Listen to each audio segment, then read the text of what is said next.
The Badlands, what are the Badlands? Explain those Badlands. That's a hell of a name.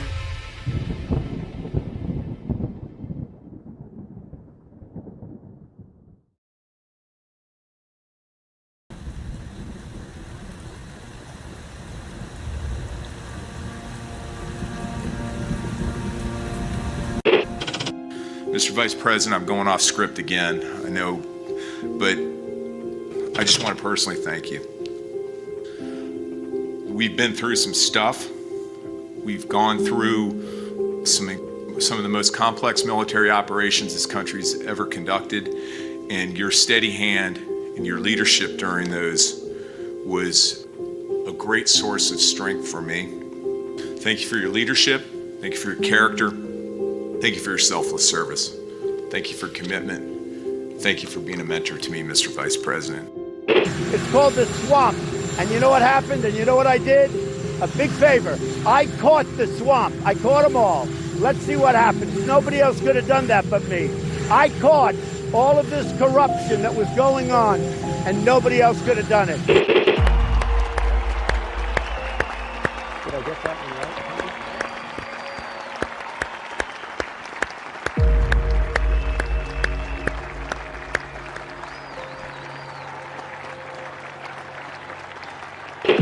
Every 4 years, we gather on these steps to carry out the orderly and peaceful transfer of power.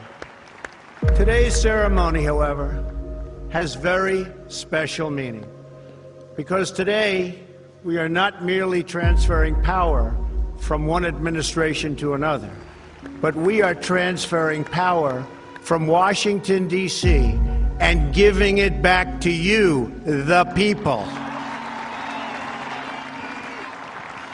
For too long, a small group in our nation's capital has reaped the rewards of government, while the people have borne the cost. Washington flourished, but the people did not share in its wealth. This American carnage stops right here and stops right now. The forgotten men and women of our country will be forgotten no longer. From this day forward, a new vision will govern our land. From this day forward, it's going to be only America first. This is a president of the United States who is a danger to the republic. America first. He knows he's an illegitimate president. The oath of office I take today is an oath of allegiance to all Americans. The great Trump recovery. America will never be a socialist country. I will fight for you with every breath in my body. Russia, Russian, pro-Russian, Russian, Russia, Russian, Russian, Russian, the Russians. Russian. Russia, Russia, Russia. And I will never, ever let you down. A dangerous virus is spreading rapidly in China, and U.S. officials are very worried that it could come here. This is really the worst attack we've ever had. This is worse than Pearl Harbor. This is worse than the World Trade Center. There's never been an attack like this. The time for empty talk is over. Now arrives the hour of action.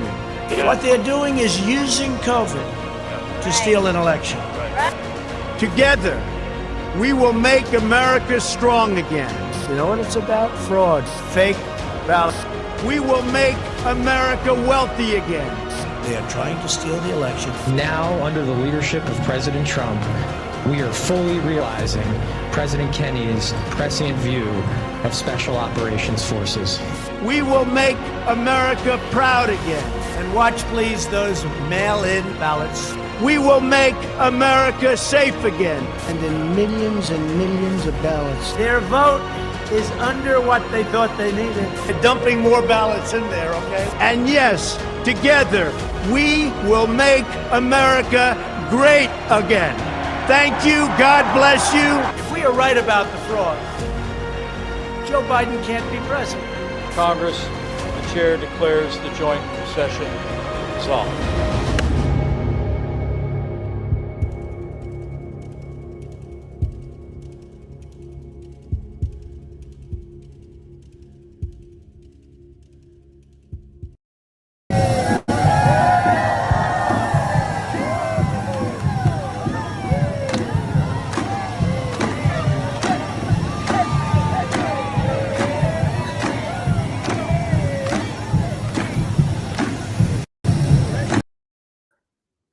Well, good evening, everybody, and welcome to the Saturday edition of the Devolution Power Hour. As always on Saturday, I am joined by a dancing Donald Trump and my co-host, Chris Paul. Chris, how you doing, man? That was fantastic dancing. I was watching that separately on Telegram. I did not know you were going to play that. That video is so funny. Oh, so funny. It's so good. I love how he's getting in rhythm with that huge crowd. Why is he always greeted like a king wherever he goes? Isn't it something? Did you see he stopped today and the ruler of I believe Qatar went and met him on the tarmac and came onto the plane? He's like, this is the first time this has ever happened. I did not see that. If you got a video of that, you should pull it up. Yeah, I'll find it. Yeah. I had my kids today. We went to the pumpkin patch, did some shenanigans, had a birthday party, had to take swimming lessons. It was a busy one. So I missed most of the Trump antics today, but he's living life to the fullest on this Asian tour here. I can already tell. Looking forward to that meeting with Xi. And by the way, JBA512 gifted 10 subs in the chat. Thank you, JBA512. Anybody else that we missed? We'll get to the Rumble rants here later on. Somehow it seems like this video is taking an impossibly long time to download. While you're doing that, I can get our first ad read out of the way. Let's do it. But plenty to talk about tonight, guys. There's some Trump Canada drama. There's some great Bannon clips. There's this Grassley letter. Actually, there's two Grassley letters we'll probably read. But one of them talking about how it was Garland and Wray authorizing an FBI probe into Trump and the senators. I'm pretty sure this was a Bill Barr laid trap, and we're going to talk about that. I feel like I have more. Justice Department is continuing to pretend to take election stuff seriously. It's reassuring. Yeah. They're telling us they're going to take it seriously, like they've told us many times before. Trump is getting into it with Gustavo Petro. I think he's getting into it with Maduro as well. Just lots of crazy stuff going on. We'll talk about it all. Before we do any of that, quick word from CB Distillery. You know those nights when you just can't sleep, wake up the next day and you're dragging, you're exhausted, everything feels just that much harder. That's where CBD from CB Distillery can make a real difference. But it's not just with sleep, although that's one of the fantastic things it can do. But it also works with your body to help with your stress, your pain after exercise, and even helps with your mood and focus. It's all made with the highest quality clean ingredients with no fillers, just premium CBD. Imagine waking up rested or enjoying your day without those nagging aches and pains. That's the real win of CB Distillery's solutions. And that's why over 2 million people trust CB Distillery. So if you're ready for better night's sleep, less stress, feeling good in your own skin again, you got to go to cbdistillery.com. Use promo code DPH. You can get 25% off your entire order. That's cbdistillery.com. Promo code DPH, 25% off. Specific product availability depends on individual state regulations. All right, let's watch this. This is on the plane. Welcome you, Mr. President. And as soon as I found out that he's coming to refuel, I said, I'm not going to allow him to take off unless I come and say hello to him. So thank you very much, Mr. President, and it's always great seeing you.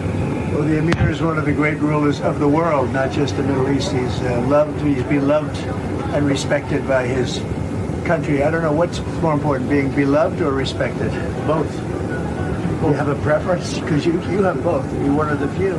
And the Prime Minister has been my friend and a friend to the world. And we've done a lot together in the last, especially in the last year. What we've done is incredible. Peace to the Middle East.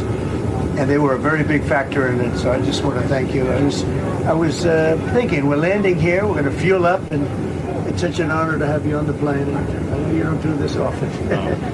Never, first time. I don't think he's ever done this, actually. But it's an honor. We have a great, he's a great ally, they are a great ally, and these are two great men.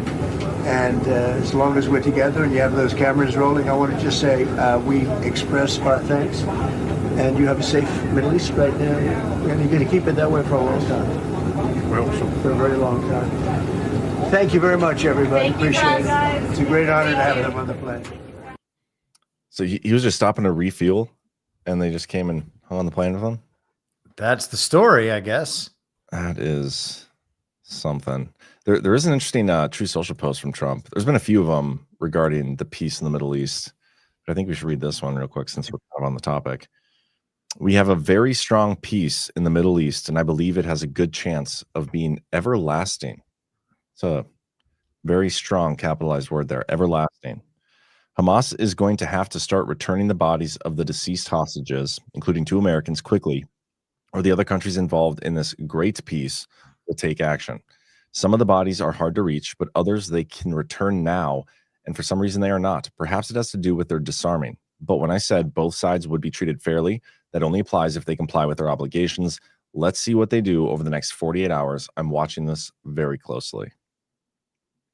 I don't know. He's like setting the table for something to rug pull the peace. Yeah, could be. I mean, the right, quote unquote, the neocon warmonger side of the Israeli political system is trying to make the war continue. So Trump seems to be heading off narratives related to that.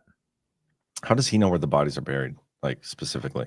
I guess it's just incredible intelligence that we probably received from the Israelis.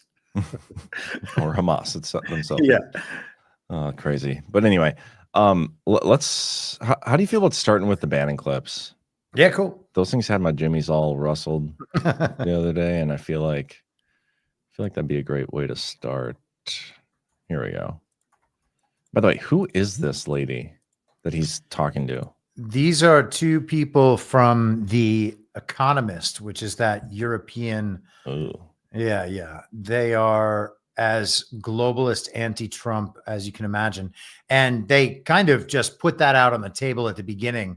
And the woman declares that, they just don't agree with him. And it's going to be unproductive if they spend their time fact checking him and whatnot. So instead they just get rolled, which is entertaining.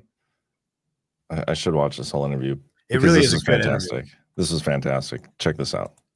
Well, he's going to get a 3rd term. So Trump 28. Trump is going to be president 28. And people just ought to get accommodated with that. So what about the 22nd Amendment?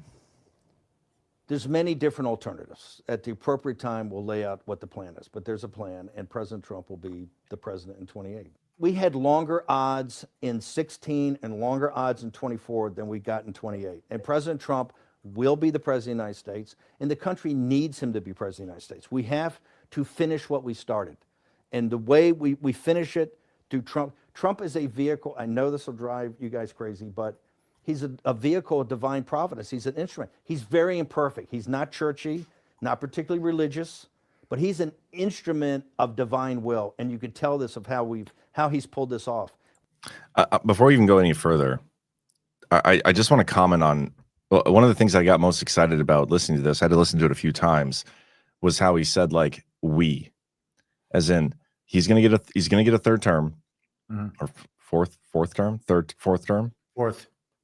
term, and he says we have a plan and we'll lay it out when the time is appropriate, whatever, but it's going to happen. Now, the way he phrased that made it seem like, is he just talking about his war room posse? Like, we have an idea for how we're going to do this and we're going to make it happen and manifest it? Or, and this is the reading I'm leaning towards, is his connection to Trump dating back to the stuff I've written about in the series, him being the guy who wrote that speech, that iconic speech that's in the intro of this video. He's part of the NSC hit list squad with Ezra Cohen-Wadnick and Derek Harvey and Rich Higgins. He's very well connected to what I consider to be the most important people in the Devolution series. He's one of the most important people. And he's been the leading edge of a lot of the narratives for Trump. And you've talked about this for a long time. Him saying, we have a plan and we'll lay it out when we're ready. Just it's fascinating to me because it makes it seem that much more credible. Yeah, I agree. I mean, the strategy to me seems totally obvious because the 22nd Amendment is meaningless. And at some point, everyone's going to agree that it's meaningless. And he's also just talking about the real power that exists. He says at some point in this interview, like, we have taken power and we're not going to just let it go. And one of the really interesting things about Steve Bannon in particular, from my point of view, and I could be wrong about this, but this is how I listen to him. I've spent more time paying attention to Steve Bannon than anybody I can imagine in the last 5 years. I think that he is. What's that? I'm a little offended, but I'll allow you to continue. No, I mean, I watch him almost every. I'm joking. I really think that he is communicating in multiple different interesting ways. He's disseminating a message that runs alongside the mainstream media narrative that's being disseminated, quote unquote, on the right by all the television characters.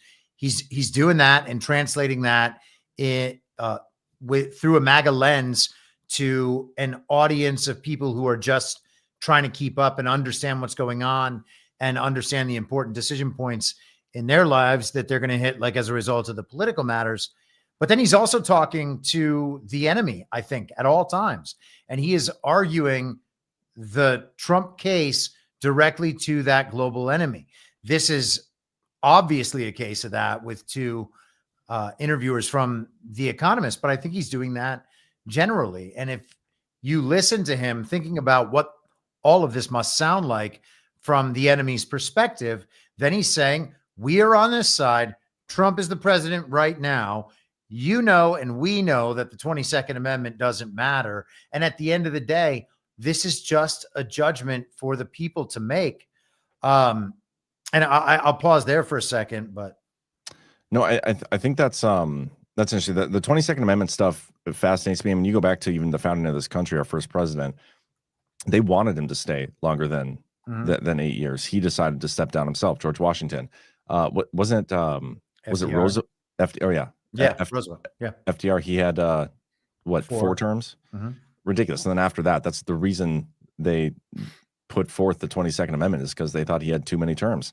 I think it's stupid. I mean, if you have a good president in there, and the caveat here totally is fixing our elections. If we can fix our elections, it shouldn't matter. Like, there should be no term limits. The people will get rid of the presidents they don't like, and the ones that are doing a bad job, whatever. But also another aspect to this, what does it mean for JD Vance when they're saying that, yeah, Trump's getting a third term here, fourth term, whatever, in 2028, because he's the guy. Like, there's no other guy that can do what needs to be done other than Trump. What does that say for JD Vance? Yeah, I think that JD Vance, when I listen to him speak, I always think, what audience is he communicating to? And I think the audience he's communicating to are all of those people in the tech oligarchy who declared that they were MAGA like 4 months before the fake election last year. He's talking to the Republican establishment. He's talking to the neocons and warmongers in that establishment. And so he'll basically go to all of these different venues and essentially tell his side, hey, yeah, you're not getting anywhere with Trump on this. That's how it sounds to me. There's one, I don't know if maybe that clip is just too short.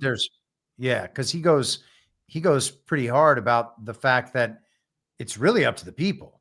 Yeah, I agree. I think that's in this clip. Let's finish it. We need him for at least one more term, right? And he'll get that in 28. At least one more. You're not driving me crazy. I'm really I'm trying to understand the coherence of the things you've just told me in the last few minutes. On the one hand, you've said the Constitution is fit for purpose. Secondly, you've said that President Trump needs another term, even though the 22nd Amendment makes pretty clear that he cannot have another term. Why does it make that clear? Because he's on his second term already.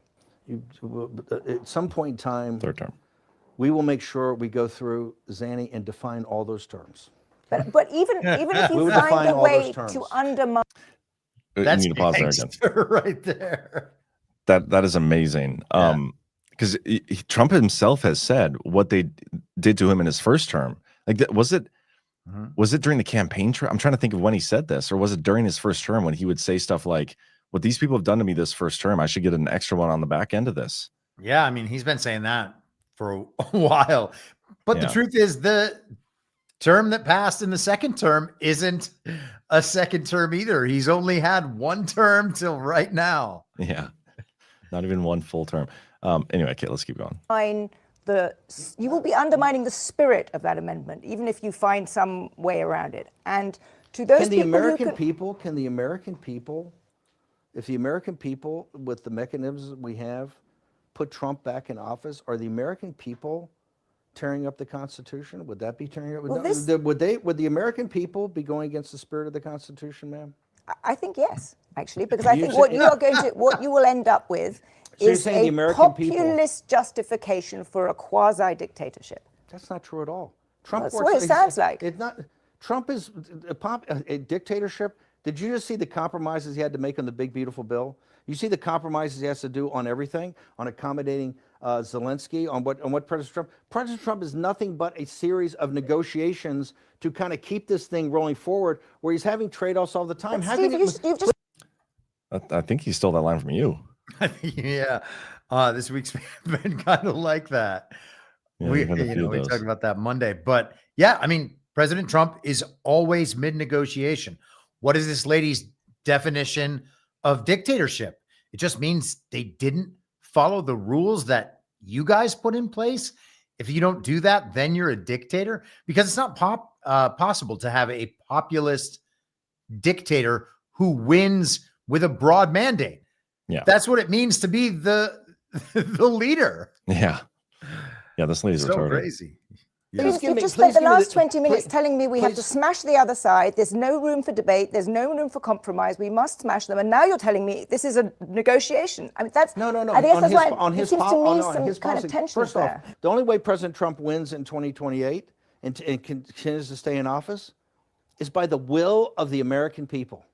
Okay? And the will of the American people is what the Constitution embodies. And so I think we're going to be in good hands there. We need to finish what we started. And President Trump is the instrument, a providential instrument to finish this job. Crazy. If you ever get to interview Steve Bannon, I want your first question to be, Bannon, Steve, other side, smash or pass? And watch him say smash. Did you not hear what she said? Is that a thing? No, not that thing. What? Have you ever heard that joke? Like, No. Well, Oh. I mean, I get it, but yeah, that's a thing. At least it was when I was growing up in high school. But she just Yeah. said, like, you just said you wanted to smash the other side. So I was like, okay. I missed that, man. I'm sorry. No, it's okay. You still laugh. So my job here's done. I can probably sit out the rest of the episode and I'll be happy. But yeah, he's absolutely spot on, man. The will of the people. And this is what's so fascinating about the Devolution series itself, is because I believe he had the will of the people back then, which is what justified him doing what he needed to do and walk away and implement something like devolution in the first place. It's Bannon's right on the target here.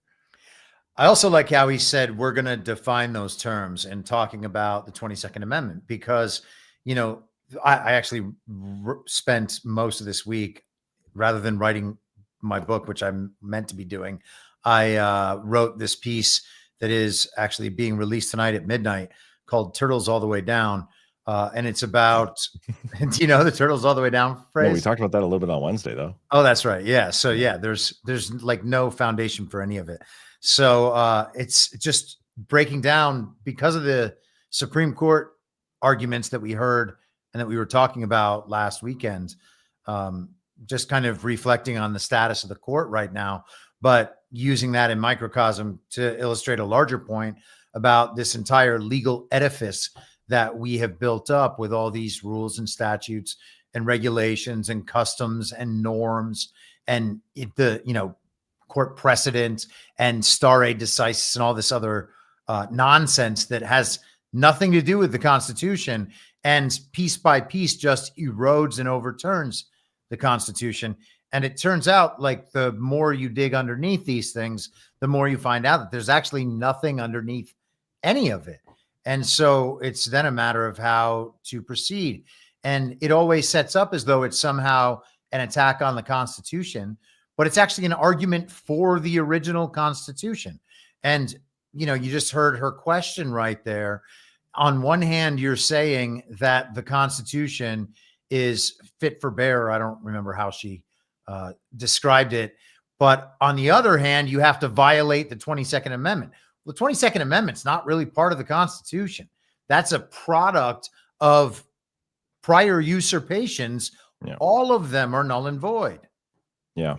It'll be interesting. I want to see, Trump has been kind of dancing around the 2028 thing. I'm not even sure if he's been the one who's brought it up organically. I think the press has asked him a couple times on it, but I am curious to see when he starts, throwing his hat in that ring. Like after the midterms, if you look back at 2022, after those midterms, it was like immediately afterwards, he announced he was running again. Could we see him do the same thing this time around? I mean, I know that's a long ways away. That would be really funny. Yeah, it'll be interesting. And I do kind of want to talk about a little bit of that too, the timing. I was trying to go through it on my show this week that with that Grassley letter. Maybe we could just get right into that. But I know you have another clip of Bannon that you want to play. There is another clip of Bannon. I mean, we don't have to do it, but let's do it. Okay, cool. Here it is. The spiral, and I tell the elites all the time, you're gonna have two choices.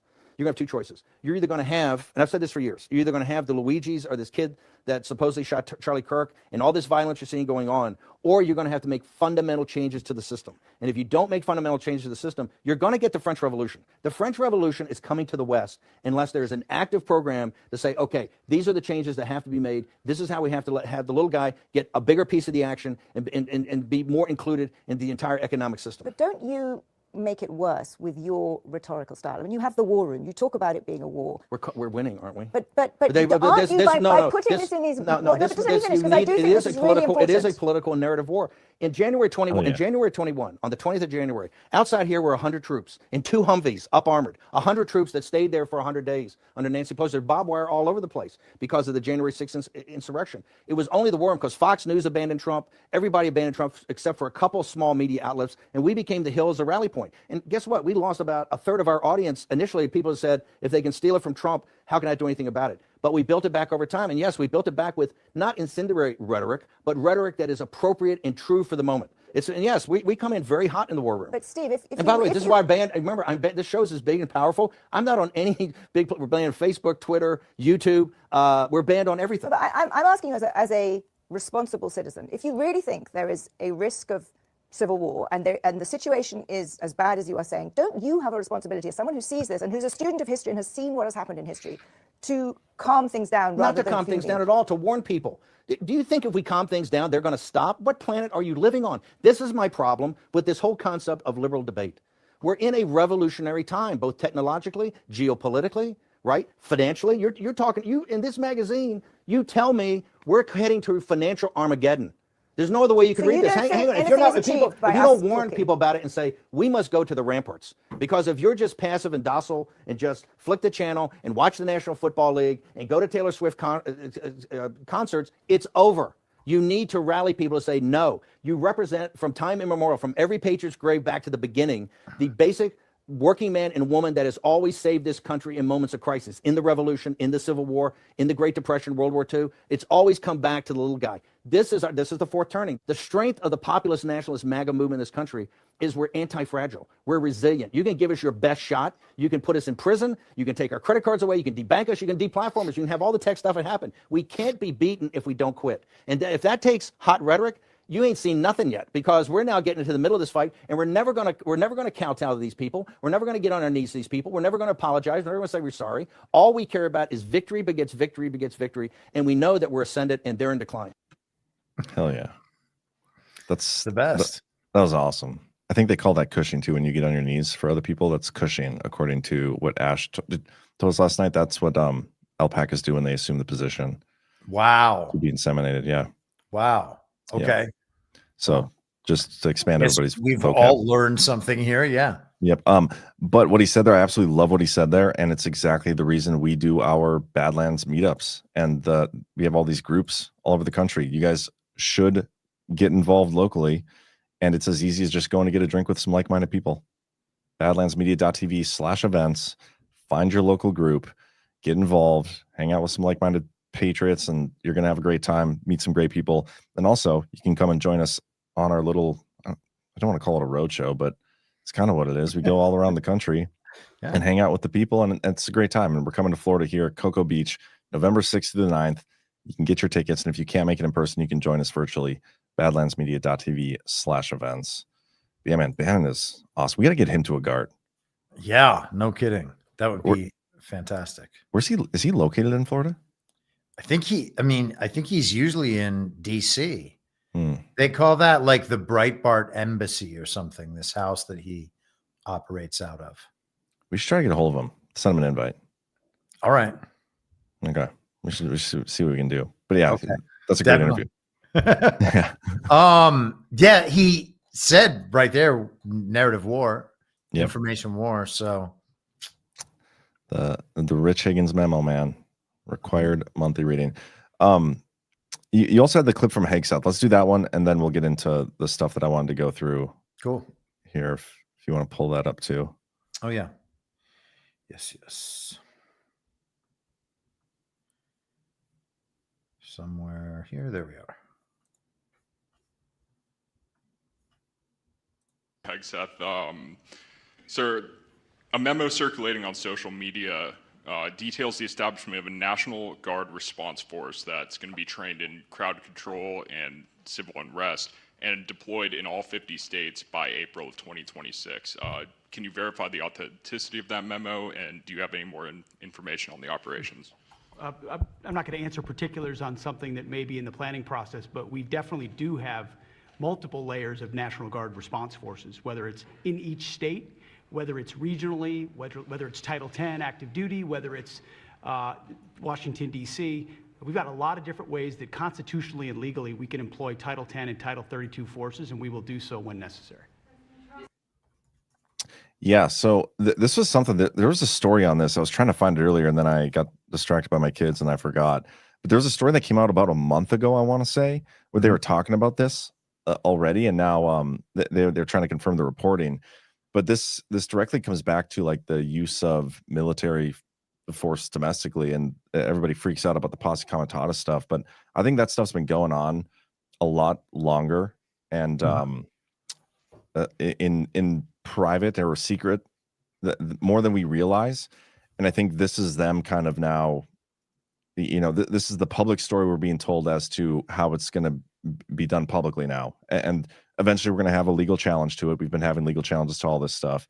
But I think it's interesting. It always reminds me of that Adam Schiff memo where he's like, any information that is accumulated by any armed forces member used in violation of posse comitatus cannot be used in any form of legal proceeding whatsoever, whether that's the courts or Congress or anything.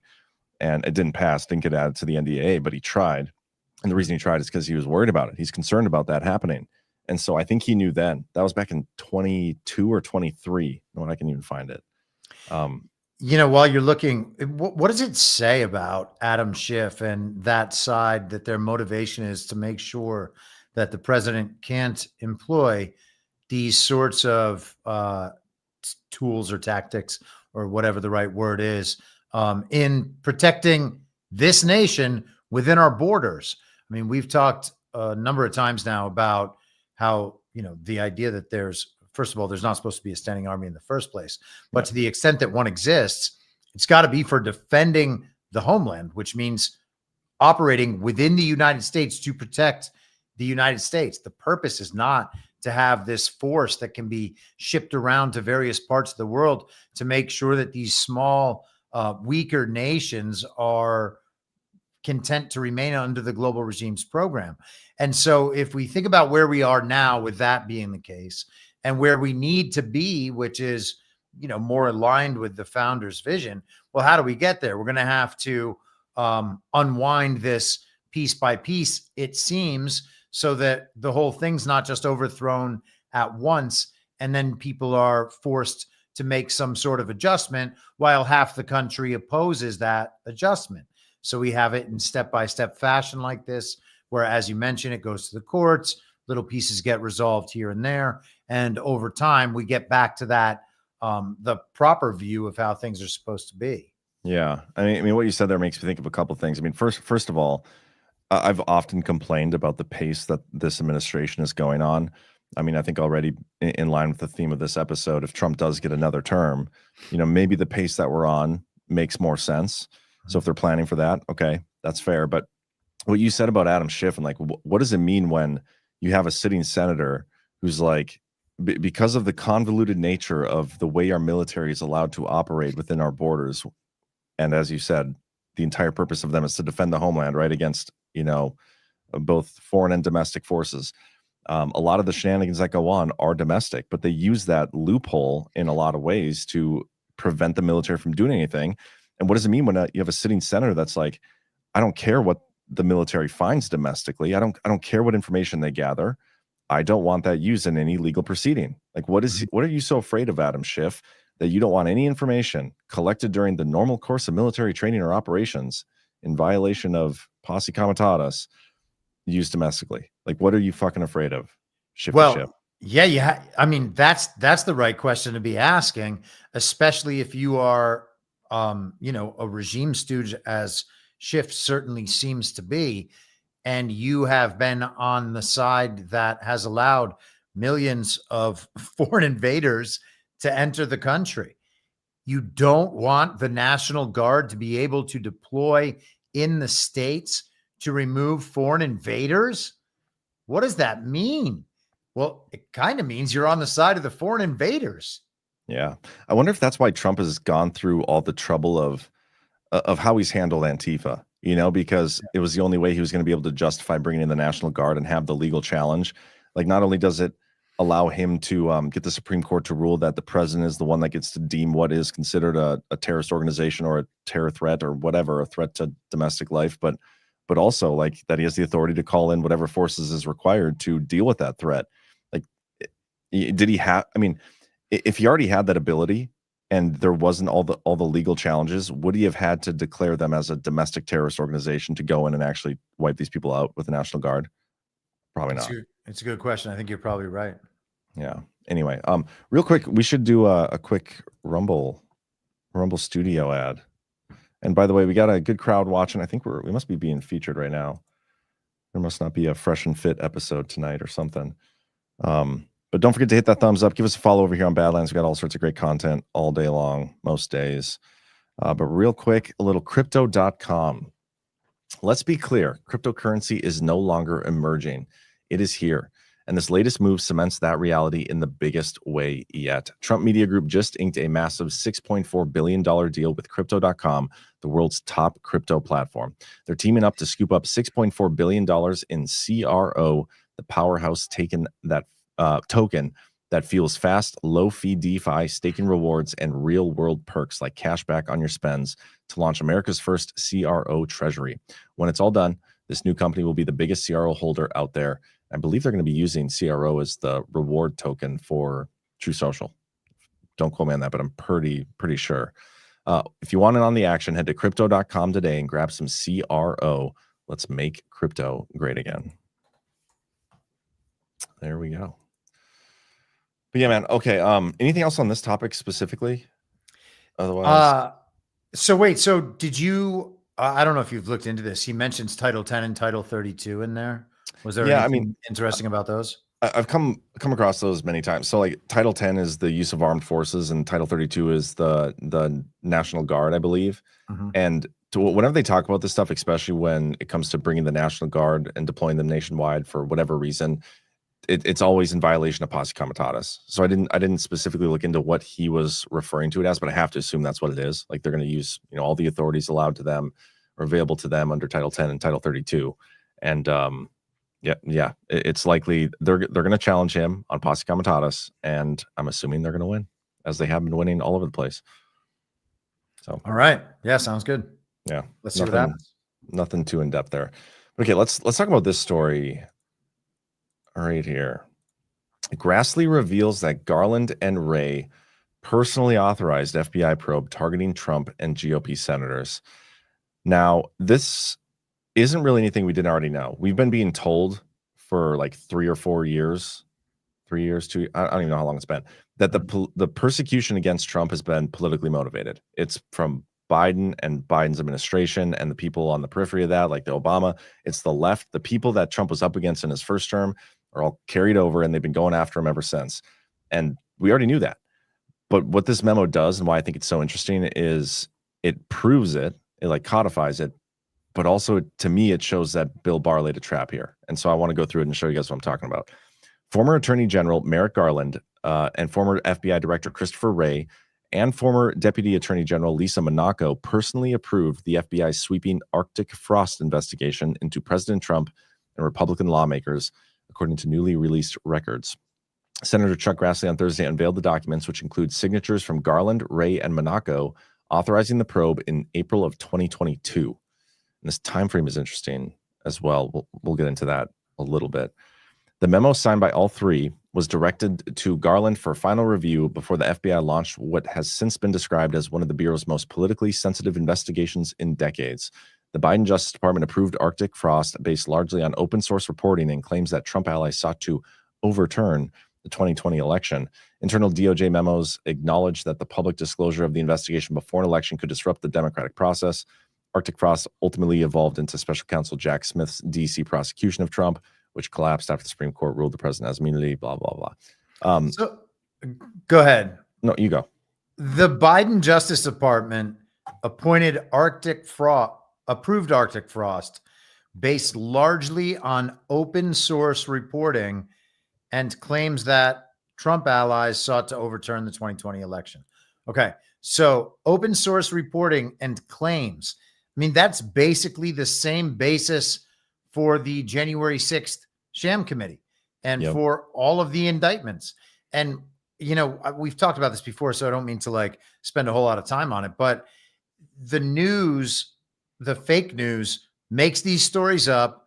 Then they pass this stuff into the federal bureaucracy in these various agencies, law enforcement, intel, whatever. Then they spin it through.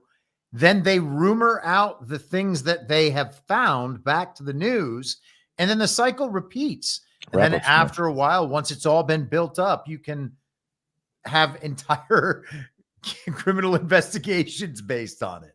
It's insane. It's a wrap-up smear. I mean, this is a tactic they use, but it's the exposure of that's been really really heavy lately. Like how often they use this. They cycle the media. They use the media as a leverage tool to get the investigations that they want. But yeah, let's go through and show you the actual memo here from April of 2022. Christopher Wray is the one who wrote it. He's got a signature there. Your approval is requested as soon as possible due to the nature of the sensitive investigative matter and pursuant to DOJ guidance. WFO may not open this full investigation without your authorization. So then he talks about the 2020 election and how Trump tried to get all these, fraudulent electors in there.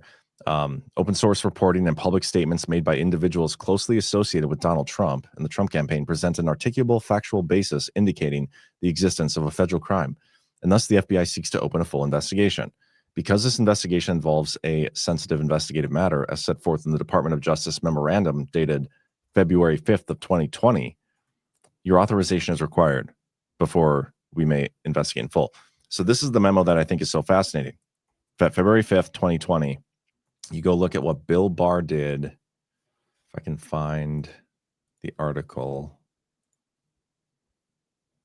Yeah, here we go. Attorney General Bill Barr issues new rules for politically sensitive investigations. New restrictions on opening investigations into politically sensitive individuals or entities, including a requirement that he approve any inquiry into a presidential candidate or campaign. Barr outlined the new policies in a 3-page memo obtained by NPR as the Democratic primaries are underway. The memo was first reported by the New York Times. I have the memo too. It basically just says what was required there. Like if you're going to be investigating a political party or something that could be sensitive or could affect the election or anything, you need to have approval from the highest authority, the Attorney General. And so him having like this memo being in place forced the FBI to go to the Attorney General, Garland, which is Biden's Attorney General, to investigate Trump. Like in my opinion, this is a little bit of a cat and mouse game, a little trap that was laid. If you look at it this way, where they forced the Biden administration to politically persecute their opponent. Like they had to sign their name onto it. And this wouldn't have had to be this way had it not been for this memo. And I didn't even know this memo existed until this story. So I thought it was good. I think you're onto something there. And that is very interesting. I do have to wonder how much the Biden administration was doing any of this or how beholden to the rules they would see themselves as being. But what you're saying makes a lot of sense. So this would have been the instrument that required them to make it a political investigation by their terms, which is, the White House, the administration gets involved. You don't just leave it to all the people investigating to decide what to do. You actually have to take it all the way to the top of the chain. Is that where you're going? Yeah. Yeah, essentially. And even the memo itself, it says like of a declared candidate. It doesn't, I don't think it says anything in here about a former president, yet they took it up the chain anyway. And Trump declared as like soon as possible, pretty much right after November. And the timing of that was fascinating with the whole the Biden special counsel that was about to be opened and the special counsel that was going to be put in place on him. I think it came after his announcement, didn't it? Do you remember? When the special investigation came? The special counsel Jack Smith, when did he start? Well, the raid was definitely before Trump announced. Yes, that was that August? That was August of 22. August 8th was the raid. Yeah. And then I think he announced on November 14th, just like 6 days after, or 7, whatever it was, after the midterms. Yeah. And then Jack Smith was named on November 18th. So just a few days later. But also they named a special counsel into Biden around that same time as well. Like, right. I think it was before. Thing? Yeah, it was the Lausch thing. But also the timing of this too, the April, what was the timeline here?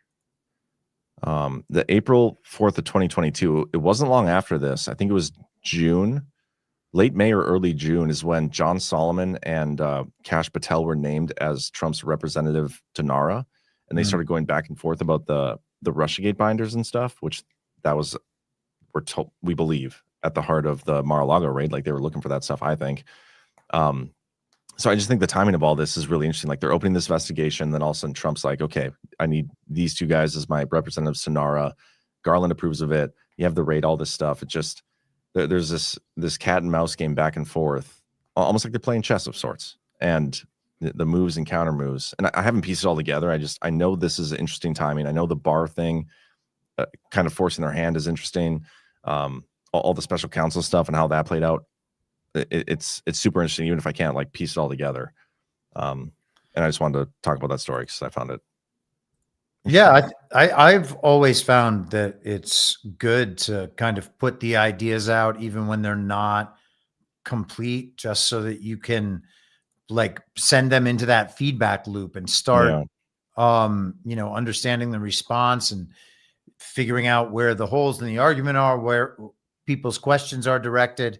Kind of helps get to the next phase of formulating these ideas. Yeah, I'm gonna have to put it into my mind map.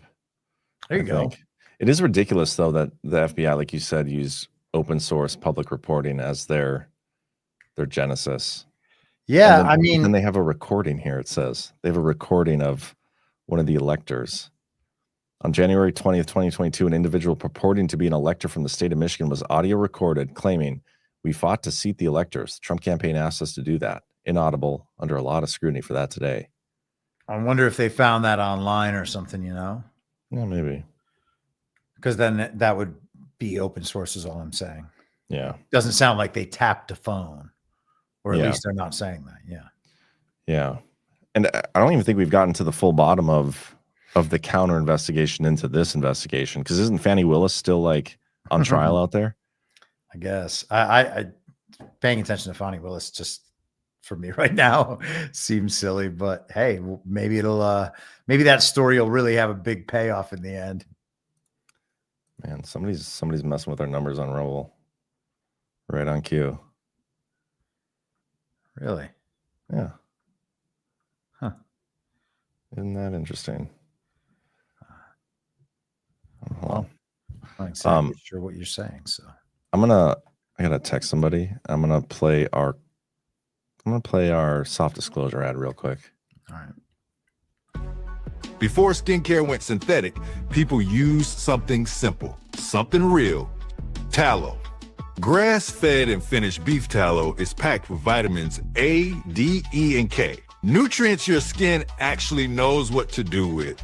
It locks in moisture, restores elasticity, and defends against winter dryness. No water, no preservatives, and no BS.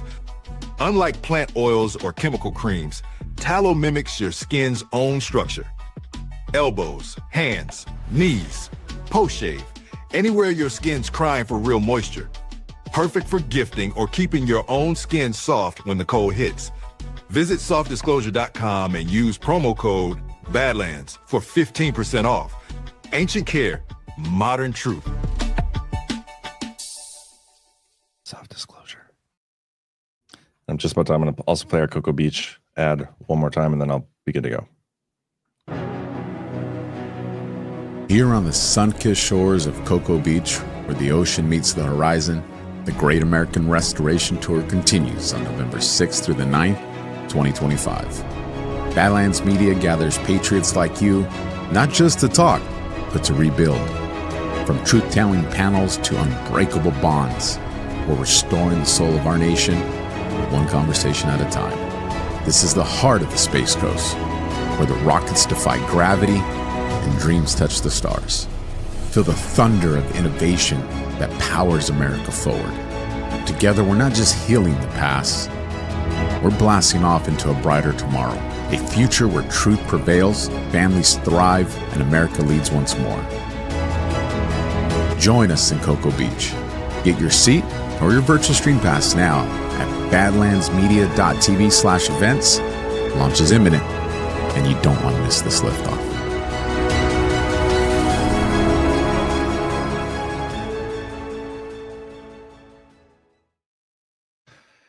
Got to give a couple shout outs real quick to the YouTubers. We almost got up to 200 live watch on YouTube right now, which is got to be close to a record.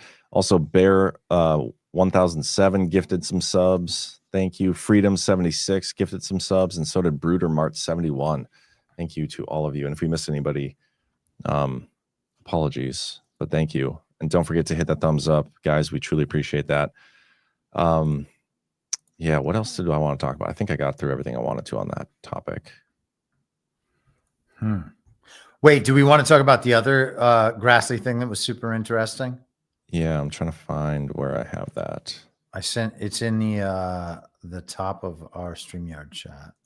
Oh yeah, here we go. Grassley scrutinized federal judges' apparent AI use in drafting error-ridden rulings. So funny. Senate Judiciary Committee Chairman Chuck Grassley wrote 2 federal judges regarding their alleged use of generative artificial intelligence to draft court orders with little to no human verification. Grassley's oversight inquiry follows public reporting that U.S. District of Mississippi Judge Henry T. Wingate and U.S. District of New Jersey Judge Julian Xavier Niels issued court orders containing serious factual inaccuracies, prompting allegations of AI use. As chairman of the Senate Judiciary Committee, I'm committed to safeguarding litigants' rights and ensuring that every party in federal court receives fair treatment and careful review by the Article III judges confirmed by the Senate. No less than the attorneys who appear before them, judges must be held to the highest standards of integrity, candor, and factual accuracy. Indeed, Article III judges should be held to a higher standard given the binding force of their rulings on the rights and obligations of litigants before them. Apparently, Wingate issued a temporary restraining order pausing a state law that prohibits diversity, equity, and inclusion programs in public schools. And then Niels withdrew his decision in a biopharma securities case after defendants' counsel identified instances where the court attributed inaccurate quotes to the defendants, relied on quotes attributed to decisions that didn't actually contain such quotes, and misstated the outcomes of cited cases, indicating that motions to dismiss were denied when, in reality, they were granted. And then the first case I want to read, the inaccuracies were naming plaintiffs and defendants that weren't parties in the case, misquoting state law, making factually inaccurate statements that weren't supported by the record, and referencing 4 individuals who don't appear in the case. So federal courts are rendering decisions written by AI that no one checked, and the AI is hallucinating. Yeah. That's where we're at right now. And those are binding on the people in the case. Sometimes the president of the United States, we have to assume that that sort of thing could happen, perhaps at least. At what point do we just admit that these organizations are illegitimate? If one court is doing this, you got to shut down the whole thing until we can be sure that this never happens again. And instead, we just plow on through and we're like, who cares about that? Yeah, I totally agree. The legal system is a joke. AI is a tool. It's a great tool in certain respects, but to use it like this, I mean, I guess I'm not surprised that somebody out there is is doing it, but I mean, not even checking it to make sure, not even like having a staffer run through it to be like, hey, anything seem off about this? Just using the AI totally and completely in a ruling. Like that's not even the judge ruling. That's the AI ruling. I don't even know how anything this judge's court has decided can be taken seriously. And you know, at this level, they set precedent for lower courts. So their decisions are actually binding on the people in the case, but now they become their own law. As Elena Kagan says, this is how the court, all the law this court has ever made, she said. It's wild. Yes. I mean, the judges are supposed to be interpreting the Constitution and whether or not what's in front of them fits within the Constitution. And these people are feeding their caseload into AI and having AI decide how it should be ruled for them. That seems to be the case. There's no interpretation of the Constitution in any of that. It's AI. Yeah. And I mean, from my perspective, all I think after that is, okay, now I understand that this is a thing that happens. How prevalent is this thing that happens? Like, we got to assume that there's probably other courts doing this, right? Attorneys have been caught doing it. Yeah. So, I mean, we can't then assume that it's just these two federal courts. So how many federal courts is this going on? In how many lower courts is this going on? Yeah. How many people's lives have been disrupted by this? Yeah, but is this the dystopian future that we're asking for with the AI push? Where, like, if we want to integrate AI into every aspect of our life, I mean, Trump has allowed AI, pretty much every AI company that is in existence in terms of relevant ones, they all can work with the government. Every government agency can use AI now. And I don't know, it's just scary. Like, they're going to be making our laws. They're going to be interpreting our laws. They're going to be deciding how long we go to prison. They're going to be deciding how much money we should be receiving from whatever. Like, I don't know, man. If today you were to find out that had already been happening for a decade, how surprised would you be? Not very. Probably not very. Right. Yeah. I'd be upset though. I mean, I've been in little to few legal situations, so prior till the last couple of years, like I wouldn't have cared. But now it's like, well, that's very concerning. That's very concerning. And yeah, I don't know. But it would also mean that the effect of AI embedded that deeply in our government has already been something that we've dealt with. And so now it would just be us learning about the state of our world and what we've already dealt with. And now we have the opportunity to recognize it for what it is and then counteract that.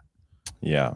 But that also, like, if this is going to be pushed as a narrative for us to, like, okay, now it's time for everybody to understand and acknowledge that AI has been embedded in our court system and whatever, it's everywhere.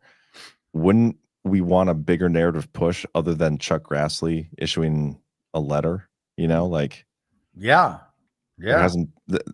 This is kind of like an under the radar story, in my opinion, considering the ramifications here. Yeah. I mean, part of that is people's kind of conditioning, the things that we have been programmed to believe over the course of our lives that kind of prohibits that sort of belief formation where we can understand, okay, we've seen this one small example. They're not shouting it from the rooftops. They're not reporting this as breaking news on every TV station, but we have enough to form our own opinions.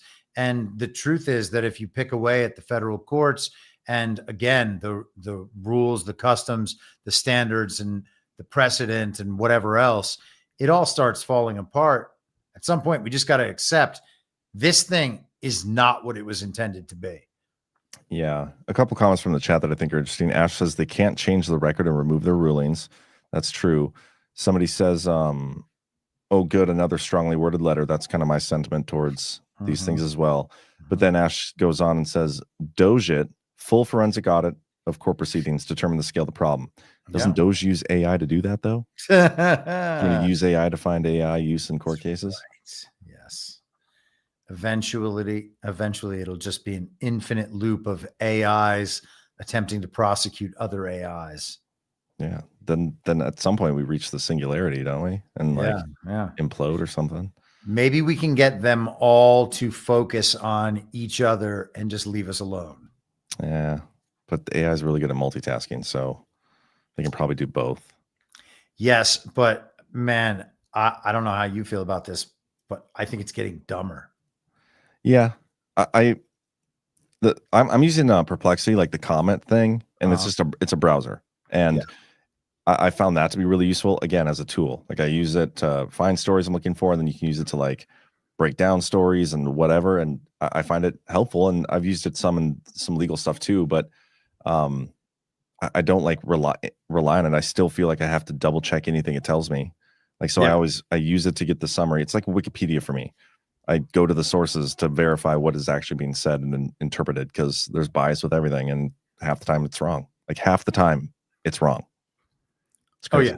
Yeah, and it hallucinates a lot. I like just feeding arguments or ideas into it, and then trying to figure out what areas it's going to attack to support, its programming. And so that's always interesting, because those are by and large mainstream regime-oriented opinions and decision points, where then you can figure out what the counter arguments are. Yeah, man, I did that with the Devolution series. Like I've argued with AI, multiple different kinds of AI about and it's always the counterpoints from like Mike Rothschild and like the trolls that have been hating on me for like 4 years, and those are the regime approved counterpoints to devolution. And but once you start like chipping away at the actual like merits of like, okay, ignore those statements, argue with me on the actual principle of the argument here, then you can wear it down, and it eventually agrees with me. I did. I've been, in the course of writing this thing that I've been writing for the last few days, I was kind of using AI to question this or that element of it. And gosh, I wanted to pull something up. Let me pause for a second and see if I can grab this. Do it, man. Yeah. Shout out. Did we get another gifted sub? Oh, no, Brudamart with another rant. Thank you guys for the rants. We'll be reading those here at the end of the episode. Judges need to be impeached. Yeah, I mean, if those judges aren't disbarred for that, or I guess I don't know if you disbar them, you impeach them, remove them, tar and feather them, throw books at them.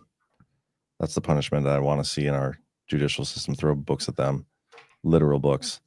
But yeah, they can't be allowed to stay. Yeah, I don't know what you do about that, though.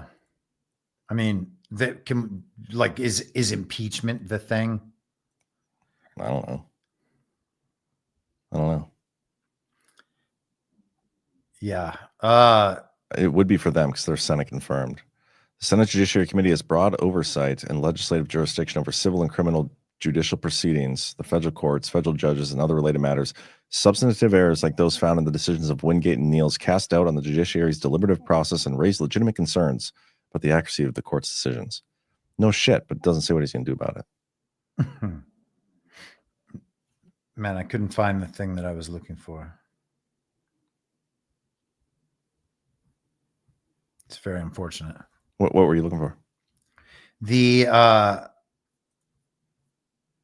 conversation I was having with the machine the other day about this is what I was going to say. I basically asked it if it could, in its analysis, only appeal to the original Constitution and the Bill of Rights and set everything in that framework. And when you do that as a starting point, the whole equation becomes so much different. And does it actually do that for you, though? It did a pretty good job of it. Yeah.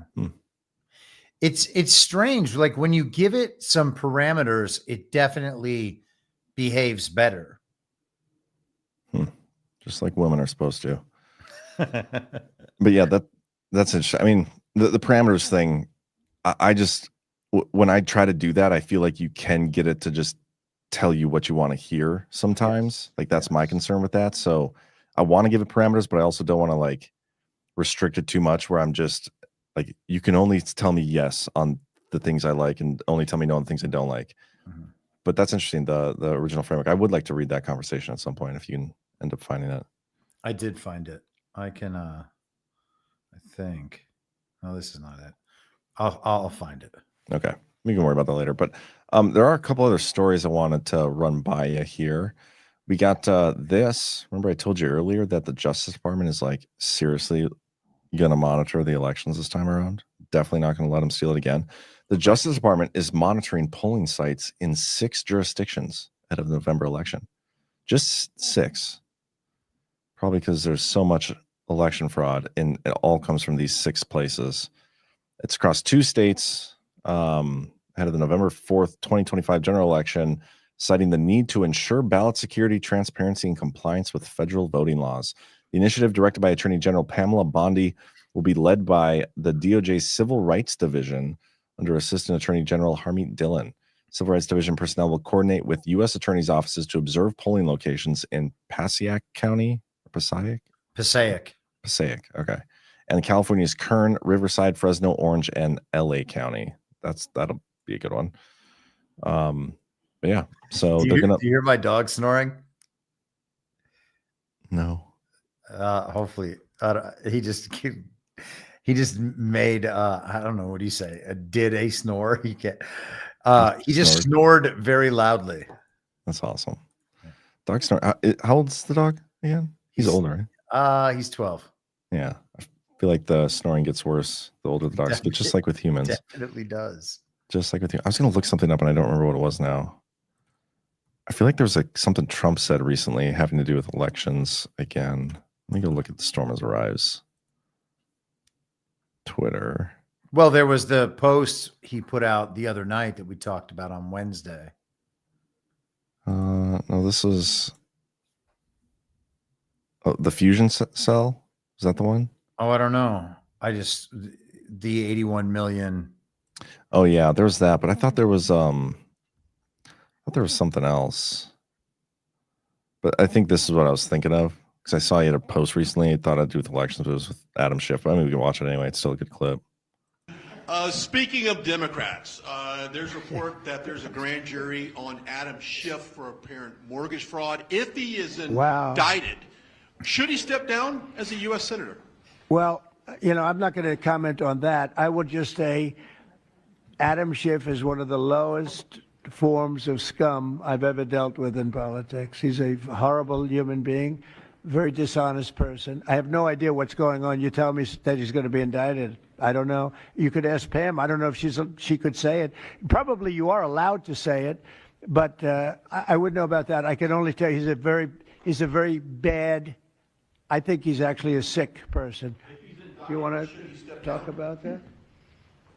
We're not going to comment on any grand jury that's open. We can't legally. I don't know. By the way, I hope it's true, but I don't know anything about it. I think he's lying to us there. I think he knows. He knows. That's funny. Just the way he danced around those questions, like, oh wow, I can't believe that. He's a terrible person though. He deserves it. Deserves every bit of that story. I don't know if it's true. Yeah, it's really funny. Sometimes I wonder if he's just doing like all the real stuff, and then these news reporters who've spent all day on Twitter reading nonsense are like, hey, did you see the nonsense I was looking at on the screen today? What do you think about that? That's an interesting way to look at it. I mean, Twitter is nonsense. There's a lot of nonsense on Twitter. It just gets worse. Yeah. There's also this clip. And not that I'm going to call any of these people liars, but I'm not sure if I totally believe this story. But this is like, you know how they do the cabinet meetings where everybody comes in, they like say what like they present the homework that they've had for the last month, and then they tell Trump how awesome he is. This is like a more micro version of that. It's like the DNI version of the cabinet meeting where she says what they've done and how it's all because of Trump. I just think these are so funny. It's a kiss ass fest.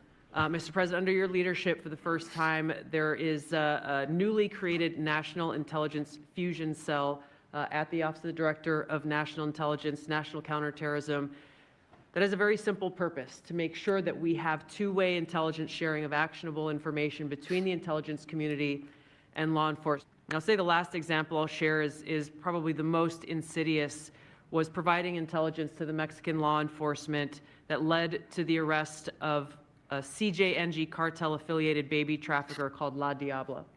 Her whole money-making operation was centered around luring pregnant women, performing illegal C-sections, harvesting organs, and selling newborn babies. Mr. President, it's your leadership that has made all of this possible. Mr. President, under your leadership, for the first time... Didn't mean to keep going. The fusion cell thing is interesting, though, especially at the DNI's office, because I feel like this is just basically a strike force. And these investigations that they're doing are tangents off of the Rico Grande case, which, by the way, we have not heard much of recently. Since Charlie Kirk. Haven't heard a peep. Not a single Yeah, bit you last. called that at the time. And yeah, I mean, it's still. So now it's been 6 weeks. Yep. Not a new piece of D-class since then. Anyway, a couple other stories.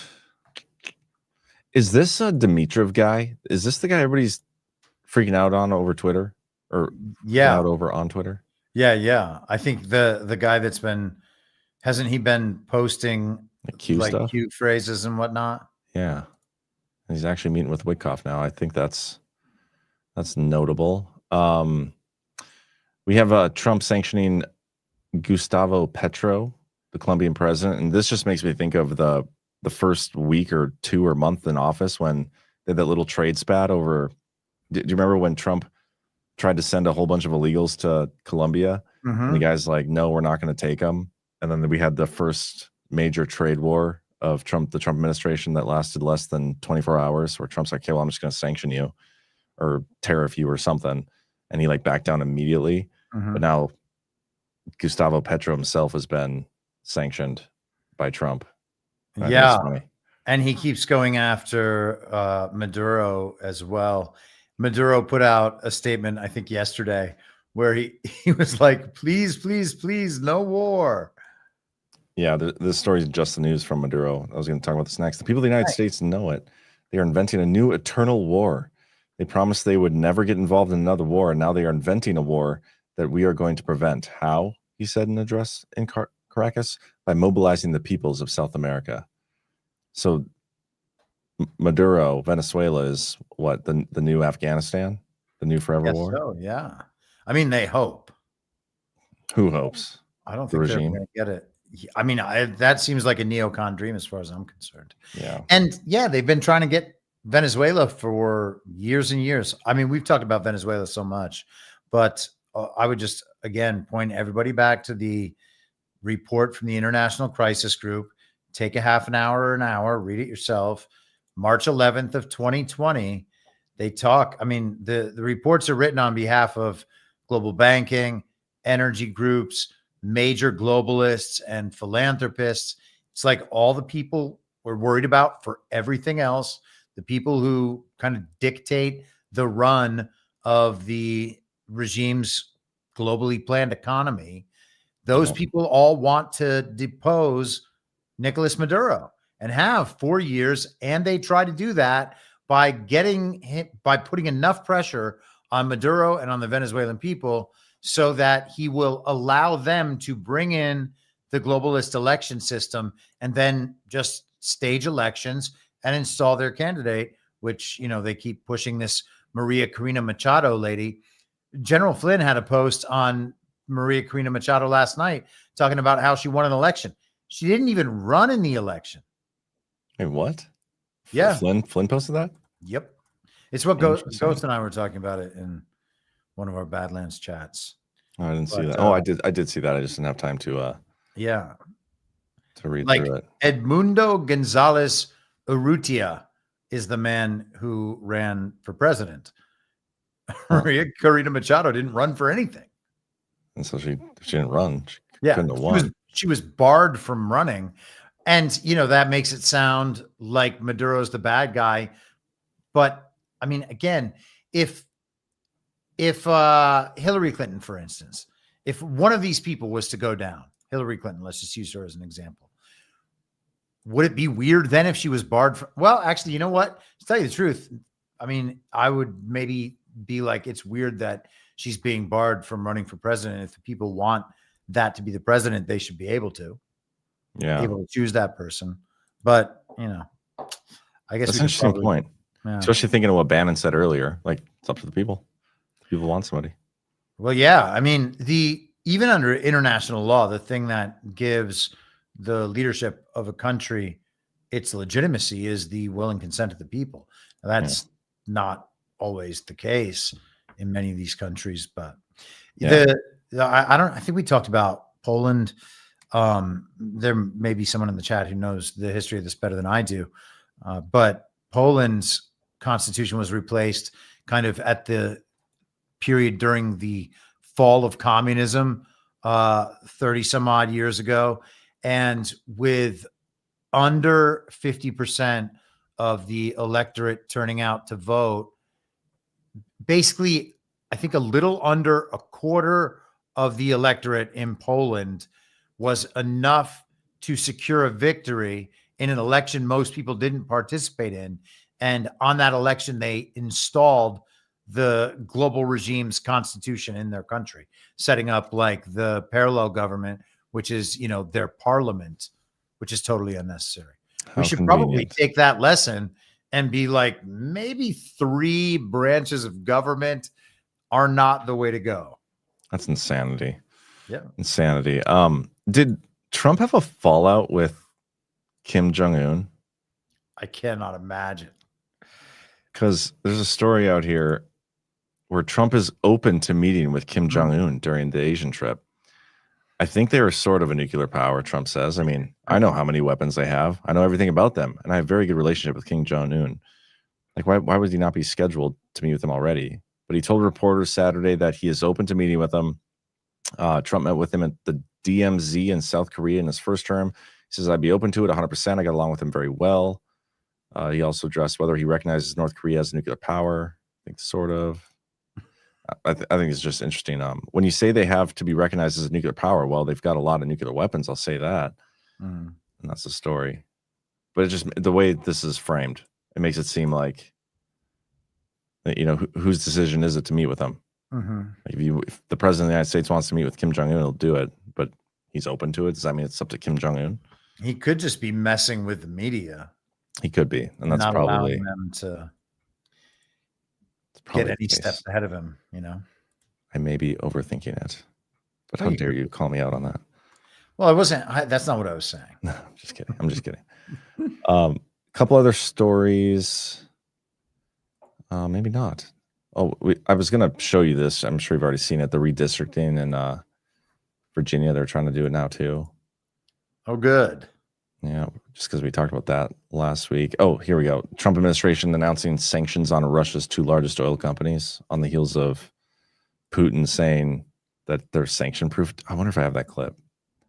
Did we talk about that Wednesday? Yeah, we definitely did talk about it. And then I said to you guys the next morning when this story came out that I wish we had kind of that I had missed something in my response, and it was this. You know, I talked about this with Ghost yesterday, but I think it's interesting that, you know, we're told that these are sanctions against Russia, but in reality, it's sanctions against 2 energy companies, and that's entirely different. Yeah, and then this too.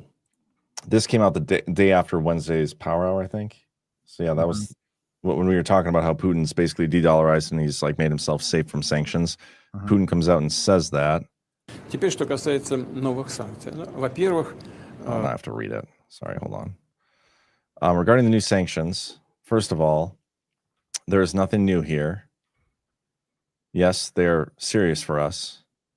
That's clear. And they will have certain consequences, but they will not have a significant impact on our economic well-being. During his first presidential iteration, President Trump, I like how he says that, iteration. First presidential iteration, President Trump is known to have imposed back then the largest number of sanctions ever imposed against the Russian Federation. I did not know that, if that's true. But then Trump today, or later that day.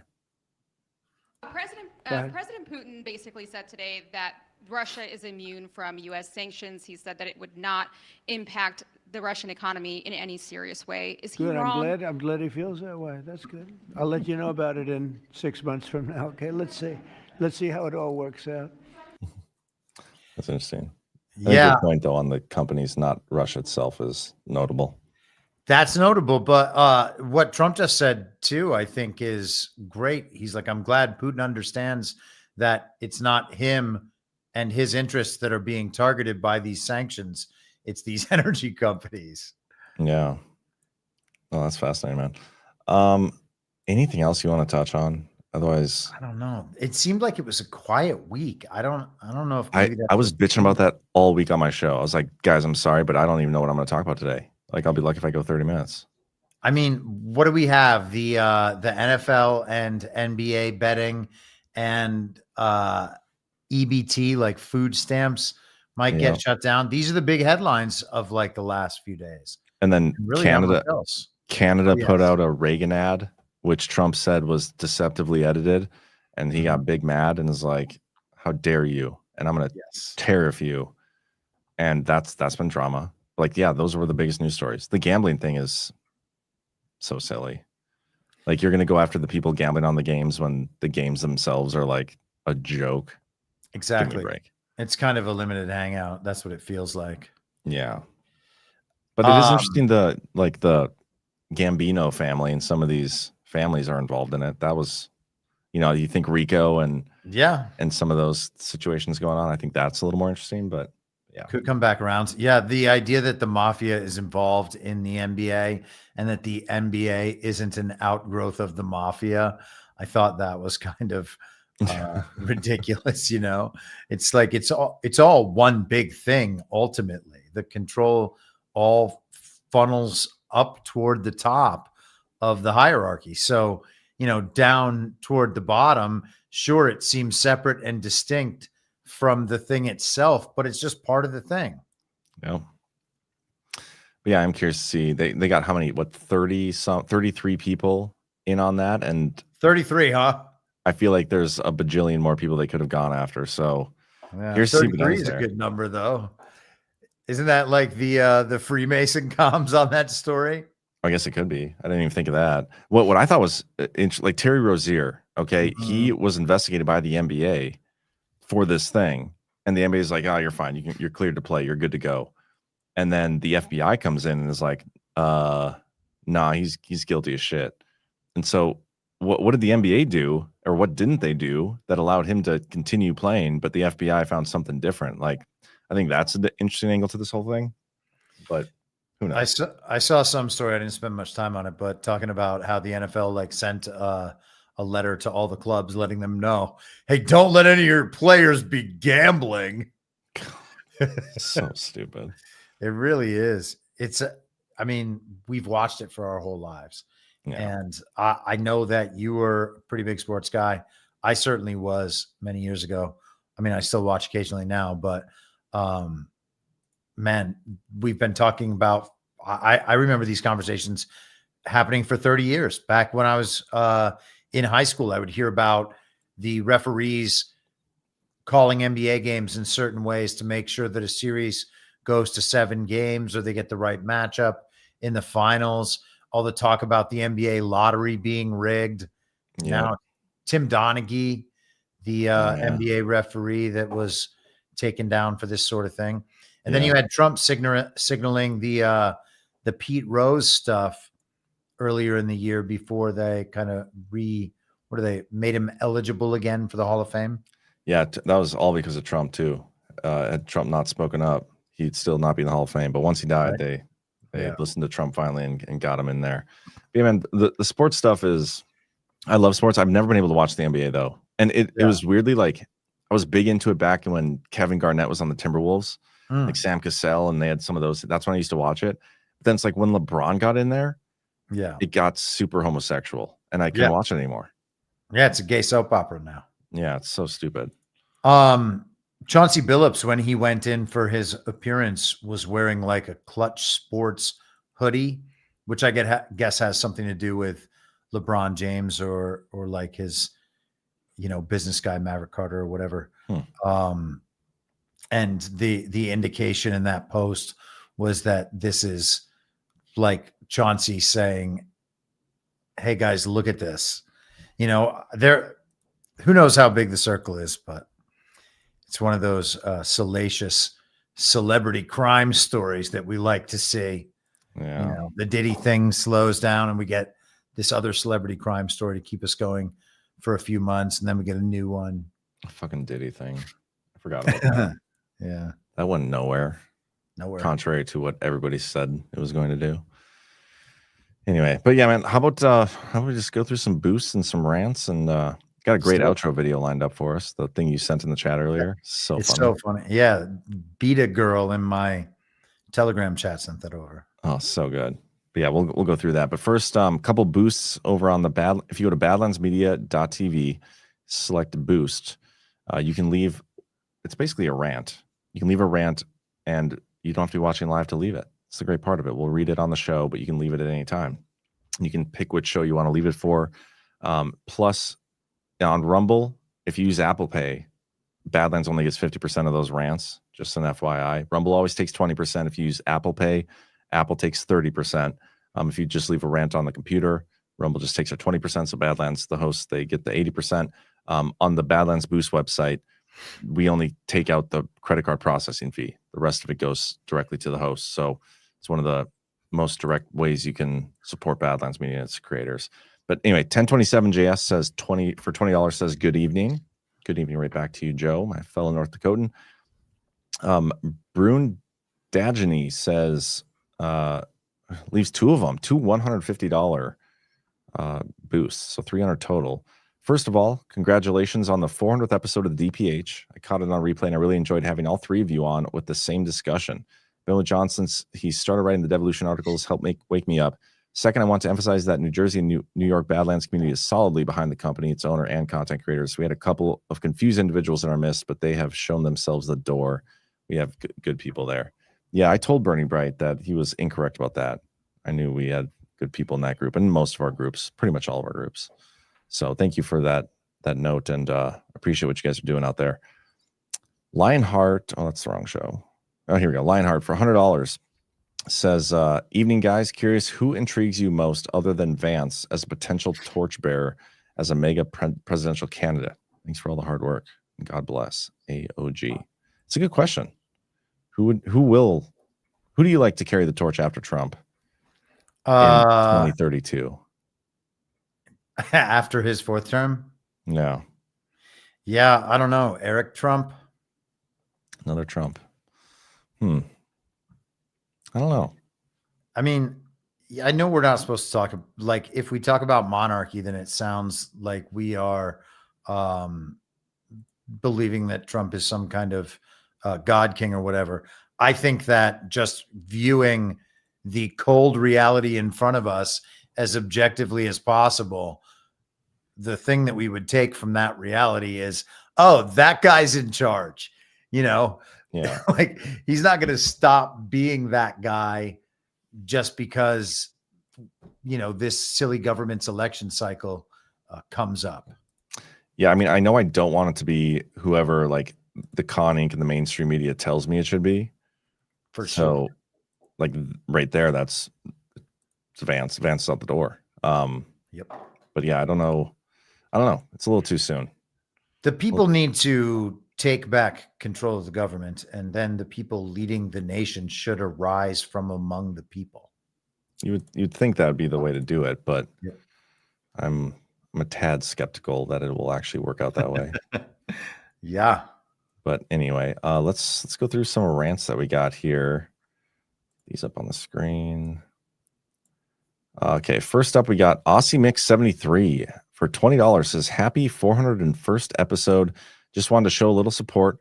I don't participate in the chats much, but I've been here since you started Badlands, John, and before. Appreciate all you do. Thank you. And thank you for the rant and support. By the way, guys, don't forget to do us a favor and hit that thumbs up.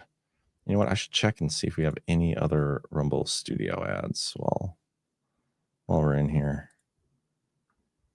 Yeah, let's do a quick Rumble Premium spot.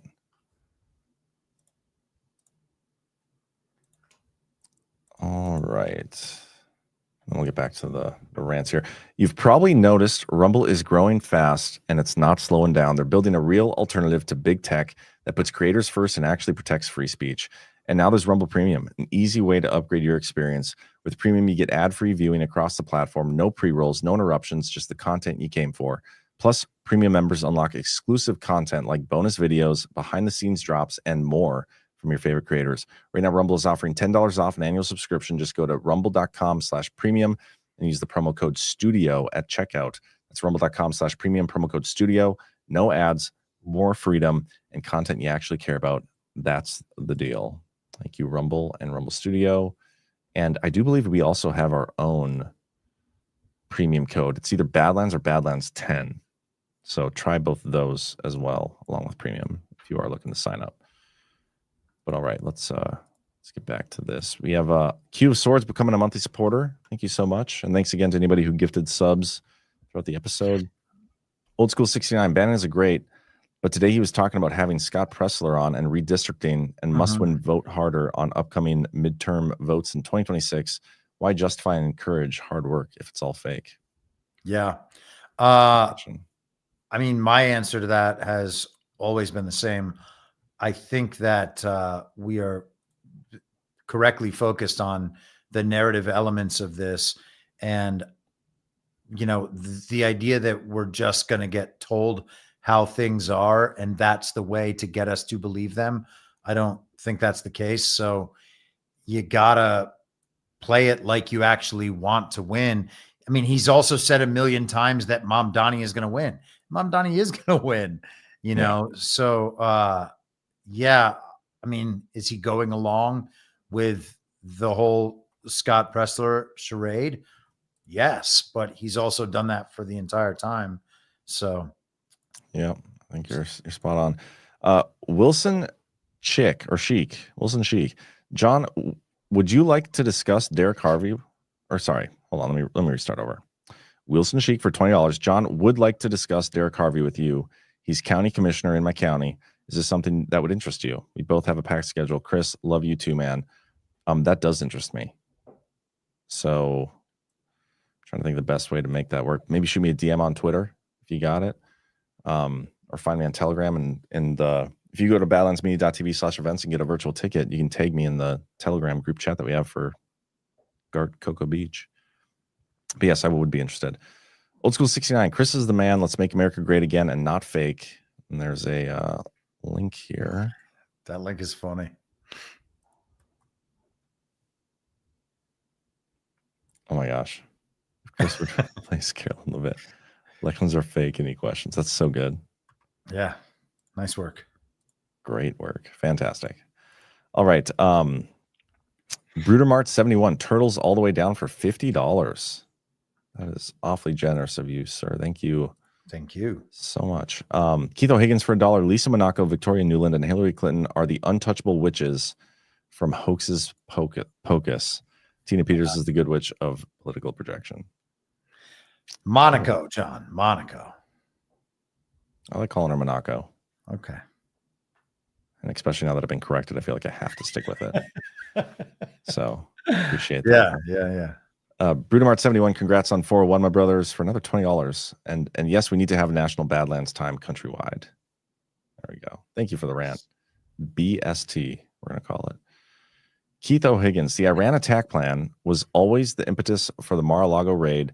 It was after Donald J. Trump showed it to that journalist, the major leg of the Jack Smith case, and what will hang Bolton out to dry. That is an interesting way to look at it. Angie K, you need to check out what happened to Robbie Starbuck and AI with Google. I've seen some tidbits on that story, but I haven't followed it totally. It was like making up a false criminal history for him or something. Oh, that's insane. Aussie Mix73, throwing the book at someone literally would be a full measure, and I think it's a great idea. I agree. I totally agree. We should actually throw books at people when we say we're going to throw the book at them. Brudemart 71 for $20. Again, very generous tonight, Brudemart. Appreciate you. No work tomorrow. Able to stay up and join the Devolution party. Hell yeah.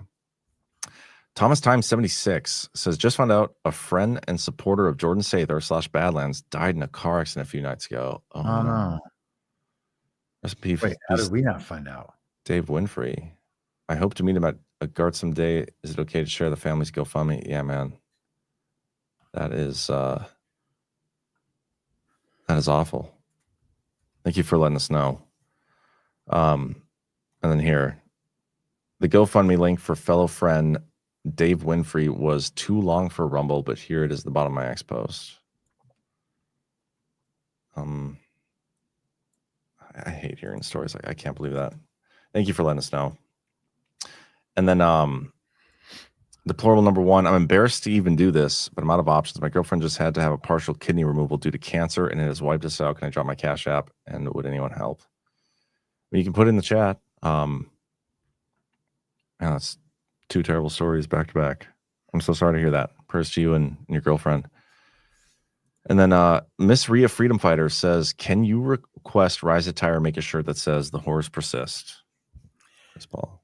I did not come up with that, just for the record. I feel like if we change this to whores, we'd be golden. Yeah. Yeah, but I'm not sure I came up with that either. Yeah, I feel like it did. Okay. I feel like we can give you credit. You co-founded that idea, so I think we're safe. But yeah, man, with that, I think that's everything. That's all we got. So everybody hit that thumbs up. We're going to close out on this fantastic video. If Badlands Media was founded in 1912. Yeah, whoever made this is brilliant. So make sure you are watching and reading what shows up on the screen. It's great stuff. Hit the thumbs up. Make sure you give us a follow. Tune in tomorrow. We got lots of great content on. And Chris, as always, it's been a pleasure. Indeed. You guys have a great rest of your evenings.